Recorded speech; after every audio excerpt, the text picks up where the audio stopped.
Selamat datang di podcast Bawaslu Siak bertanya dan jawab bijak.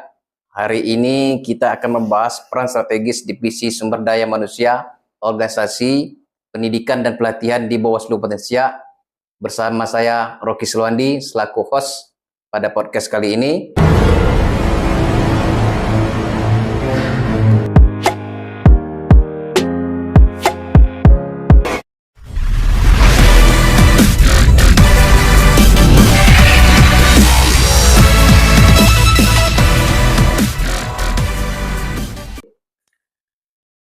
Selanjutnya bersama saya sudah hadir Bapak Harlen Manurung ST. Terima kasih. Selaku Koordinator Divisi SDM, Organisasi, dan Diklat Bawaslu Kabupaten Siak. Selamat datang, Pak. Selamat datang, terima kasih. Baik, Pak Harlen, Ya. sedikit kita bercerita mengenai perjalanan karir Pak Harlen di kepemiluan ini. Dimulai dari, kalau tak salah, Panwascam. Ya, betul. Pernah juga di PPK, sekarang di Bawaslu Siak. Seperti apa Pak pengalaman Pak Harlen di dunia kepemiluan ini? Baik, terima kasih di acara podcast Bawaslu Kabupaten Siak. Baik, saya Harlen Manurung, sekarang menjadi anggota Bawaslu Kabupaten Siak, menaungi Divisi Sumber Daya Manusia, Organisasi, Diklat, Pendidikan dan Pelatihan. Nah, terkait pertanyaan saudara Rocky tadi soal pengalaman atau experience saya di masa kepemiluan. Di tahun 2013 saya menjadi anggota Panwaslu Kecamatan Tualang. Disambung itu untuk pemilu tahun 2014. Pemilu juga di tahun 2015 itu pemilihan kepala daerah Kabupaten Siak. Alhamdulillah di 2018 itu sebagai tindak lanjut atau perpanjangan dari Pilkada tahun 2013 juga saya menjadi anggota Panwaslu Kecamatan Tualang. Begitu juga di tahun 2019 itu pemilu di 2019. Nah, di tahun 2020 saya coba masuk di ketepatan saya diterima di anggota di bawah jajaran KPU, dalam hal ini di PPK Kecamatan Tualang. Hingga di 2023, Alhamdulillah seleksi Bawaslu Kabupaten Siak yang dilaksanakan Juni 2023, saya coba ikut peruntungan. Alhamdulillah di tahun 2023, tanggal 16 Agustus 2023, saya terpilih dan dilantik pada saat di 16 Agustus 2023 kemarin. Hingga nanti berakhir di 2028. Agustus 2028. Saya pikir itu yang pengalaman saya semasa di kepemiluan. Luar biasa pengalaman Pak Harlen ini. Kalau saya simpulkan sedikit, Pak Harlen ini sudah matang di tingkat lapangan sebagai penyelenggara, baik itu penyelenggara di jajaran KPU maupun di jajaran Bawaslu itu sendiri. Di awal tadi kita sudah menyinggung Pak terkait dengan peran strategis divisi SDM ini Pak. Ya. Mungkin bisa dijelaskan terlebih dahulu apa peran dan fungsi gitu Pak divisi SDM ini di Bawaslu Kabupaten Siak. Baik. Kalau kita berbicara SDM, memang di beberapa instansi pemerintah selalu ada SDM, sumber daya manusia. Terlebih-lebih di Bawaslu, jajaran Bawaslu, baik di Bawaslu RI, Provinsi, Kabupaten, juga ada divisi sumber daya manusia. Kalau kita berbicara SDM, itu artinya hanya di kalangan sumber daya manusia. Bagaimana penerapannya sumber daya manusia yang ada di Bawaslu, itu semua di bawah divisi SDM. Tak kalah juga kita perlu ketahui, yang perlu saya sampaikan, bahwa SDM itu salah satu divisi dari divisi yang ada di Bawaslu.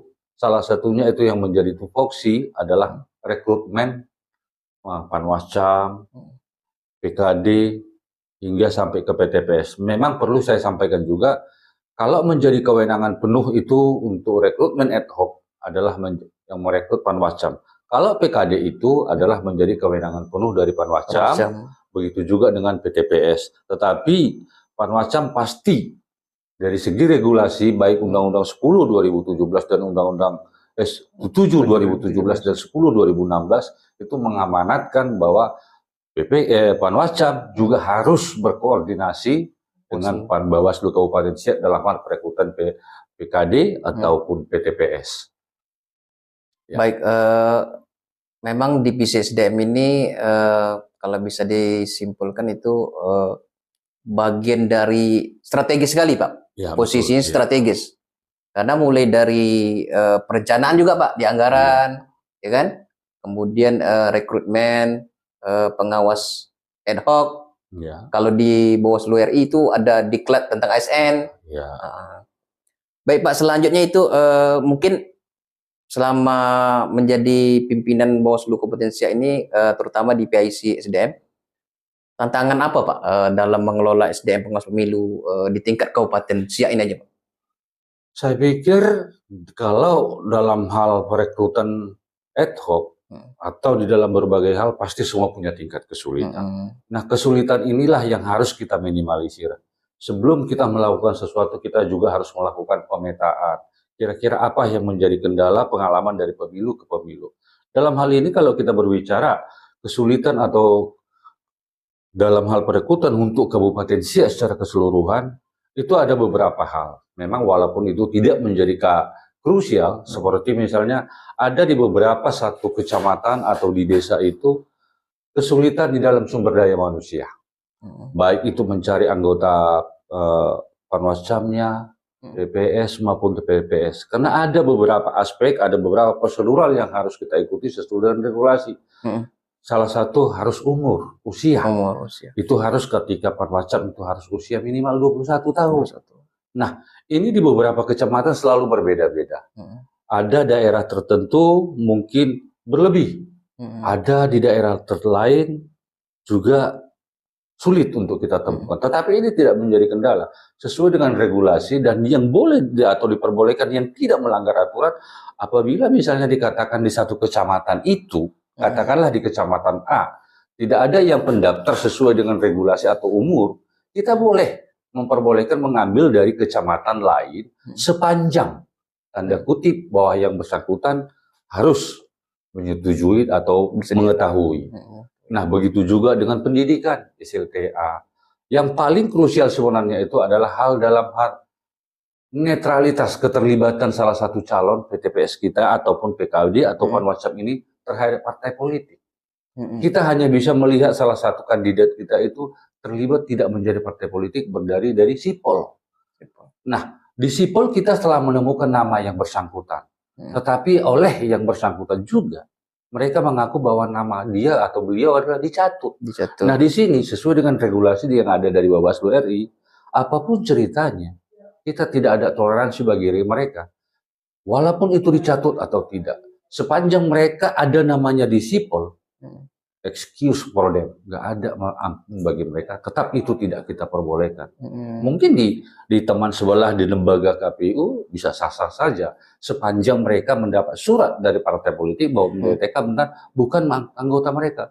Tetapi bagi Bawaslu, sepanjang namanya ada di sipol tertera, ketika ada verifikasi partai, pendaftaran partai, ada namanya di sipol, itu tetap kita tidak perbolehkan. Kalau mereka ingin harus berkeinginan kuat, bersikukuh harus menjadi Panwascam, tapi terlibat karena mereka dikatakan itu tercatut, silakan diurus ke partai politik agar nama dari sipol itu dihapus. Nah, apabila itu sudah dihapus, baru kita beri kesempatan untuk bisa dia mendaftar, baik itu menjadi Panwascam, PKD ataupun PTPS. Nah, ini yang menjadi sering kendala-kendala kita, karena kan tidak bisa kita mengawasi di samping keterbatasan. Ada 14 kecamatan yang tersebar di Kabupaten Siak ini, kita kan tidak pernah tahu ini si A benar nggak terlibat dengan partai politik. Walaupun mereka menyatakan secara jujur, bahkan bersumpah bahwa itu dia tidak menjadi bagian dari partai politik, tapi sepanjang namanya ada di sipol, dicatut, kita nggak bisa terima. Nah, situlah usaha-usaha yang harus mereka lihat ketika ada verifikasi partai. Saya pikir itu yang menjadi kendala, tetapi perlu saya sampaikan hal-hal seperti ini tidak pernah menjadi kendala sehingga tidak terbentuk atau kosongnya ad hoc kita di tingkat desa maupun di tingkat kecamatan selalu ada. Bahkan mungkin Pak Rocky juga tahu, ketika memang tidak ada pendaftaran dari kalangan umum, walaupun dari segi syarat dia bisa, bahkan kita bekerja sama dengan dunia pendidikan. Kita bisa datang ke sekolah, koordinasi dengan pihak sekolah, apabila memang betul sudah tidak ada lagi orang yang bisa mendaftar situ. Dan yang tidak kalah penting perlu saya sampaikan, terkendala di usia 21 tahun. Itu ada bahwa diperbolehkan jika keadaan tertentu usia yang 17. Itu kita diperbolehkan. Nah, hal-hal inilah siasat-siasat ini yang perlu kita sosialisasikan, bahwa kita tidak pernah terkendala secara gamblang mengatakan TPS kami kosong di TPS ini, PKD kami kosong karena tidak ada SDM. Masih ada solusi yang bisa kita ambil untuk menutupi ketersediaan jumlah ekot kita di desa. Baik, begini Pak, ketika sudah terpilih atau melakukan tahapan rekrutmen pengawas ad hoc itu, ke depan seperti apa Pak pembinaan terhadap pengawas ad hoc ini Pak? Nah, saya pikir ini salah satu yang penting, salah satu pertanyaan yang bagus. Ya. Nah, seorang anggota PTPS atau Panwascam atau PKD yang sudah terpilih, kita juga tidak serta-merta meyakinkan bahwa mereka mampu bisa terkait aturan dan regulasi. Kita harus bimbing mereka. Yang pertama dari regulasi, kita kasih pemahaman mereka, kita kasih BIMTEK. Nah, ini harus kita BIMTEK sesering mungkin. Agar apa? Setiap Panwascam atau ad hoc kita yang ada di bawah ini mengerti tentang regulasi. Tidak sekedar mengetahui regulasi, harus juga punya jiwa netralitas, jiwa integritas. Nah, ini yang harus kita tanamkan dengan sering berkomunikasi dua arah secara horizontal maupun kepada person by person. Saya sering melakukan itu tidak hanya di dalam legal atau resmi, acara resmi. Ketika memang saya berjalan ke satu daerah, kecamatan atau desa tertentu, coba kita panggil ad hoc kita itu, kita sharing. Tidak selamanya di acara formal atau resmi itu tadi bisa kita memberikan arahan. Di kedai kopi sambil ngopi, selalu kita silaturahmi, berdiskusi, sebaiknya begini, sebaiknya seperti ini. Dan ini pemahaman seperti ini, diskusi-diskusi seperti ini, yang jauh lebih krusial daripada acara-acara resmi yang di BIMTEK. Walaupun di BIMTEK itu secara resmi, memang mereka sering bosan. Ketika di acara resmi kita buat satu acara BIMTEK, lalu kita memberikan pemahaman, tugas Panwascam ini, kewenangan Panwascam ini, kewajiban Panwascam ini, tetapi jauh lebih efektif kita ada pendekatan secara persuasif, humanis kepada mereka ekor kita ini. Baik, memang lebih dekat itu biasanya lebih masuk bahasanya itu pembekalan ketika kita person by person dengan pendekatan lain. Iya. Biasanya lebih, cuman kan kalau terkait dengan peningkatan kapasitas, salah satunya itu BIMTEK ya Pak. BIMTEK, iya. Pembekalan yang kita kumpulkan di suatu forum gitu Pak ya. Satu forum ya. Baik, selanjutnya Pak, bagaimana divisi SDM Pak memastikan semangat dan motivasi para pengawas ini tetap tinggi Pak? Kan tahapan panjang biasanya Pak, tahapan pemilu dan pilkada itu biasanya panjang. Berbicara soal kapasitas ad hoc kita ini, bagaimana supaya mereka tetap solid, supaya konsisten, semangat. Nah, inilah salah satu kunci sebenarnya keberhasilan di semua divisi, bukan hanya saja di SDM. Hanya saja SDM punya lebih berkewajiban ke sana, karena itu memang tugas atau tupoksinya SDM. Nah, hal-hal ini yang sering kita lakukan. Pendekatan itu saja sebenarnya. Person by person, man by man, teleponan. Jadi jangan pernah semata-mata kita hanya mengandalkan acara resmi BIMTEK tadi. Tidak. BIMTEK perlu. Penting. Bahkan itu memang sudah dianjurkan. Karena di BIMTEK itu kita memberikan pemahaman. Tetapi strategi-strategi tadi itu juga harus penting. Yang kedua, kita yakinkan kepada mereka, harus kita berikan kepercayaan kepada mereka. Seseorang yang diberi kepercayaan, diberi mandat, saya yakin dan percaya, ketika kepercayaan itu kita berikan kepada pundaknya itu, beliau pasti akan sungguh-sungguh mengerjakan, tetapi tetap dalam kontrol. Harus dalam kontrol. Ini kenapa? Kunci dari satu keberhasilan pengawas pemilu kita ini adalah integritas. Sebagai contoh kita juga pernah evaluasi beberapa staf beberapa ad hoc kita yang mungkin terlalu jauh campur masuk ke dalam yang bukan menjadi raja, kita panggil, kita nasihati. Nah, itu yang kita lakukan selama ini, minimal ada perubahan, minimal ada kepercayaan yang harus kita berikan ke mereka. Sepanjang itu kita berikan kepada mereka dan tetap dalam kontrol, saya pikir bagus. Memang itu menjadi masalah klasik, Pak. Kalau dari dulu itu pengalaman saya, sekretariat itu sama komisioner Panwascam katakanlah, itu memang selalu bahasanya itu gitu ya. miskomunikasi atau seperti ada yang tidak akur gitu kan. Iya. Dan itu menghambat apalagi Kinerja. proses tahapan kinerja gitu kan, Pak. Nah, kalau seperti itu, saya dari dulu saya mengatakan ketika saya di Panwascam, pengalaman ini yang saya terapkan, saya sampaikan kepada Panwascam. Pimpinan atau komisioner jangan pernah campur tangan dalam hal keuangan. Jangan pernah. Kasih kewenangan penuh kepada kepala sekretariat. Karena mereka selaku kuasa pengguna anggaran. Kita komisioner, pimpinan, hanya diskusi. Apa yang perlu kegiatan, apa yang mau kita lakukan. Panggil sekretariat. Kita mau buat acara ini. Silakan diatur. Saya nanti sebagai ini. Dalam hal keuangan jangan pernah kita campur tangan. Tidak. Sekretariat lebih kepada memfasilitasi, Pak ya. Memfasilitasi. Dia sebagai dapur. Ibaratnya dalam sebuah rumah tangga itu dapur. Kalau kita ikut mencampuri, ini yang sering terjadi persoalan. Kasih kewenangan ke mereka. Kasih kepercayaan.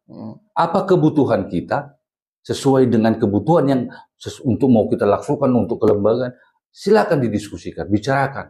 Ada kalau di tingkat kecamatan ada tiga pimpinan. Panggil kepala sekretariat. Kita punya rencana seperti ini. Biar mereka yang mengatur semua.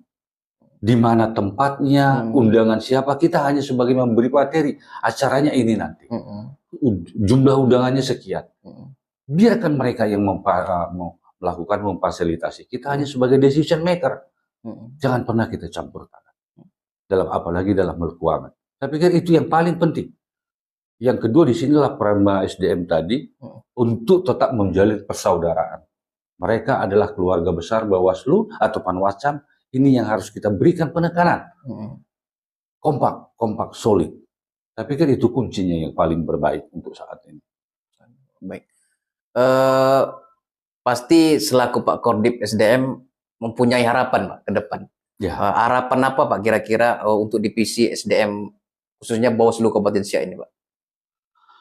Harapan sih kita punya harapan, pasti juga punya harapan yang ingin baik. Kalau secara pribadi saya mengatakan harapan itu secara keseluruhan, terlepas itu divisi SDM, divisi pencegahan, penindakan, di sini yang saya tuntut, jika memang kita keluarga besar yang ada berjumlah kurang lebih 30 orang atau 33 orang, jika kita punya misi yang sama, punya pemahaman yang sama keluarga besar Bawaslu Kabupaten Siak, di situ akan terjalin kekeluargaan, kekompakan. Oh, ini kan bukan tugasku, ini tugasmu, silakan. Tidak. Saling koordinasi. Saya pernah berpengalaman di beberapa pekerjaan, termasuk yang saya sudah mungkin beberapa kali saya katakan, saya pernah di Freeport, di Batam dan di Sulawesi. Gaji besar itu bukan segala-galanya. Tidak. Tidak ada gunanya bagi saya gaji yang besar jika di lingkungan kerja itu saling sikut menyikut. Saling iri, saling dengki. Ini keburukanmu, ini keburukan siapa? Aku baik. Kalau ini bisa kita bergandengan tangan untuk saling membentuk sebuah lingkaran. Terlepas agamamu siapa, kamu siapa, umurmu berapa, demi kelembagaan ini ayo kita kerjasama. Saling merangkul. Kita junjung sportivitas untuk kerjasama dan solidaritas. Apapun cerita, jika itu sudah tercipta, semua akan baik. Tidak akan ada permasalahan lagi. Tapi itu. Baik, bijak sekali yang disampaikan oleh Pak Kodim ini. Tapi tambahan Pak Rocky, jangan kita salah bahwa Kodim atau divisi SDM itu semata-mata kalau di tahapan itu hanya sebagai rekrutmen ad hoc, tidak. Iya, Pak. Ada dua kategori yang mau saya katakan lagi tentang distribusi logistik. Ini juga sangat penting. Logistik. Kita memastikan KPU itu tepat jumlah, tepat kualitas, surat suara terlebih-lebih. Itu harus sama sesuai dengan DPT ditambah 2,5%. Dan setelah itu semua tercukupi, kita pastikan bahwa ini sampai kepada tujuan dalam hal ini TPS-TPS yang ada tersebar di seluruh desa-desa. Ini penting. Saya pikir kalau logistik juga bermasalah akan terjadi kacau. Mungkin di satu TPS kekurangan surat suara. Tidak. Ini yang harus kita pastikan. Yang kedua juga tambahannya bahwa SDM juga menaungi tentang penetapan calon. Jadi tidak semata-mata hanya di dalam internal, tetapi juga untuk di dalam tahapan itulah pendistribusian logistik, pengawasan logistik, dan penetapan calon. Calon terpilih untuk baik itu kepala daerah maupun presiden, termasuk untuk legislatif kita. Baik. Mungkin terakhir, Pak. Ya, sekaligus closing statement. Adakah pesan untuk masyarakat, Pak, yang ingin berpartisipasi dalam pengawasan pemilu, Pak, ke depan? Nah, khususnya saya, Kabupaten Siak, atau Bawaslu Kabupaten Siak punya harapan yang besar. 2029 nanti ada pemilu. Kita tunggu saja nanti di undang-undang terbaru jika ada perubahan, kapan itu pemilu. Harapan saya, harapan kita bersama, harapan kami, ayo masyarakat, jangan pernah ragu, jangan pernah sanksi untuk ikut terlibat di dalam pengawasan pemilu. Sekali lagi saya katakan, Bawaslu hanya sebagai lembaga yang punya kewenangan, tetapi tidak pernah melepaskan tanggung jawabnya, tetap harus melibatkan masyarakat. Baik itu dari pelaporan, mau melapor jika ada melihat money politik, termasuk melibatkan dirinya untuk menjadi pengawas pemilu. Baik itu di tingkat kecamatan, desa maupun di TPS. Ayo, jika memang Anda berkualitas, jika memang Anda punya pengalaman, punya integritas, percayalah, itu akan bisa kita terima nanti dan kita didik sebagaimana menjadi seorang pengawas yang profesional. Saya pikir itu. Baik, terima kasih Pak Arlen Manurung. Siap, terima kasih selaku juga sama-sama. Koordip Divisi SDM Organisasi dan Diklat. Terima kasih banyak atas waktunya. Semoga obrolan kita hari ini menambah pemahaman tentang pentingnya peran strategis Divisi SDM, Organisasi dan Diklat Bawaslu Kabupaten Siak. Saya akhiri. Assalamualaikum warahmatullahi wabarakatuh. Waalaikumsalam.